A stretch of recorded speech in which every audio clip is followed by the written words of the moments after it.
I've actually seen that multiple times. Then of course there's قُلْ أَعُوذُ بِرَبِّ الْفَلَقِ قُلْ أَعُوذُ بِرَبِّ النَّاسِ. There's Ayatul Kursi, and there's other du'as. So what we need to do, I mean, there was this video that went around recently about this Russian witch. And witches nowadays are not with pointed hats and broomsticks and wands and things like that. This is all incantation. You got Muslim witches, essentially Muslims who are basically selling themselves. And this is a long subject. I've got it on our Zamzam Academy channel if you want to get into that a bit more and understand that in more detail. The way it's done is always through jinn. You basically assist asking a jinn to help you out. But then what do you have to give in favor? A lot of the time it's a kafir jinn, a non-Muslim jinn, and thus you have to do some weird things that make you smear menstrual blood onto the Quran or feces onto the Quran. And these things have been caught. You can see these things online, pages of the Quran that they've caught in Saudi and other places of certain people doing this. Right? That's how they do this. However, because we've only got 2 minutes, I want to just talk about the protection, especially for us, our families and our children. Right? Now, I'll give you a story that indicates this. There was that report of that witch who said that I can do spells, but when it comes to Muslims, for some reason, it's ineffective. It's like almost there's a halo around them. Because at the end of the day, if there's a Muslim who is praying, right, then that is a protection. Because I've got another friend who has studied witchcraft quite extensively, and he says that in their books, in the general books on witchcraft, if they discuss the way of protection, they say that Muslims have something, which is the Ayatul Kursi. Now what happened is that when I went to California this was around 1999, I was in California for Taraweeh. I stayed at this brother's house whose family was in Morocco or somewhere, and he was alone, so I stayed with him.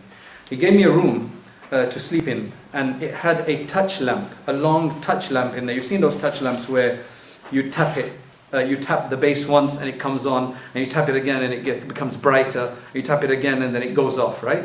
In the middle of the night, this is Ramadan time, in the middle of the night it suddenly comes on and I wake up, like, what's going on here?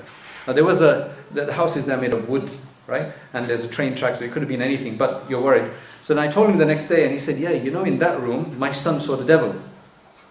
I was like, thank you very much, right? I said, what happened? So he says that my son used to sleep in there, and one day in the middle of the night he's calling me, Baba, Baba, you know? So I rushed through and he said, I can see the shaitan. So now this father, he's really cool, he's really different. He's not one who just went and said, oh no, Baba, it's all right, you know, and don't worry about it. He didn't do that. This is what he did. He said, describe him to me. Because he says, we've never taught him what the devil looks like. So I want to see, he goes, yeah, I can see this guy with horns, and Baba, look, I can see him. So then you know what he told him? He said, read Ayatul Kursi. So he's standing by the door, he's telling his kid, read Ayatul Kursi. The kid started reading Ayatul Kursi and he said, Baba, it's gone now. How empowering is that? Like, that was extremely empowering for the child. I think it was very empowering for me as well. Because what you've just taught your child there is that the words of Allah, Ayatul Kursi, are protection for you. If you had just gone in and grabbed him, oh, don't worry about it, it's okay, and whatever, then he might still be there, right? You know? So this way, mashallah, you don't need your dad, you just need Allah.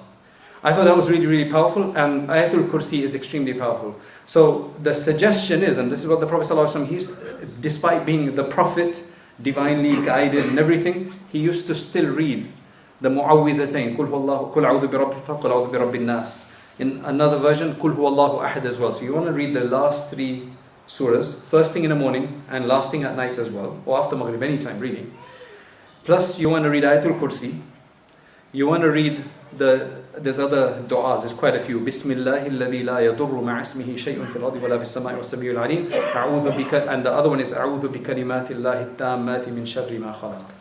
I seek refuge in the great words of Allah, the complete words of Allah from every evil that He's created.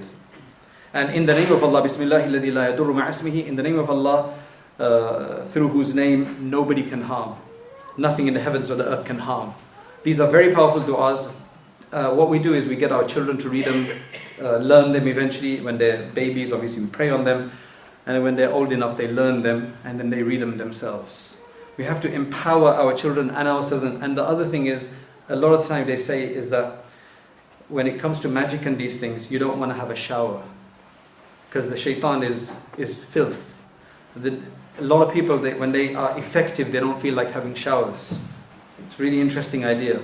Taking a shower is a good idea, and staying in wudu is really important. Staying in purity is really important. So try to stay in wudu as much as possible, not just for salah. Just try to make your life just always in wudu as far as possible. Use wudu socks or whatever you earn at work or whatever the case is. So you're always in wudu. Of course, unless you've got some issues, breaking wudu issues. But otherwise, that's a good idea.